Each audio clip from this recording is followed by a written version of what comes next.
Hindi sir ये तो matrix method में हमारे पास बेसिकली ये आता है कि a1 x plus b1 y और plus c1 z is equal to d1 a2 x plus b2 y plus c2 z is equal to d2 और a3 x plus b3 y और plus c3 z is equal to है अपने पास d3 है right. So ax is equal to b है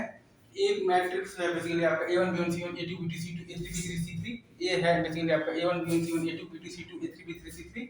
x है आपका xyz x है आपका बेसिकली xyz और b है आपका d1 d2 d3 b है आपका तो d1 d2 d3। तो x इज मतलब कि इज इक्वल टू b है तो x is equal to a inverse b x is equal to b है तो x is equal to a inverse b। तो मॉडल जब नॉन जीरो मतलब होगा जब डेल्टा नॉन जीरो होगा तब यूनिक सॉल्यूशन आएगा उसी का अपन नाम रखे हुए हैं यूनिक सॉल्यूशन को ही हम लोग कहते हैं ट्रिवियल सॉल्यूशन राइट। ये आपका जब मतलब कि नॉन सिंगुलर मैट्रिक्स है x is equal to b x is equal to a inverse b और अगर आपका मॉडल जीरो होगा तब ये आपका सिंगुलर मैट्रिक्स है तब आपका या तो इनफिनाइट सॉल्यूशन होगा और नहीं तो आपके पास नो सॉल्यूशन होगा। इसको कि अपन कहते हैं नॉन ट्रिवियल सॉल्यूशन मतलब कि डेल्टा जीरो। ट्रिवियल सॉल्यूशन मतलब कि delta is not equal to zero unique solution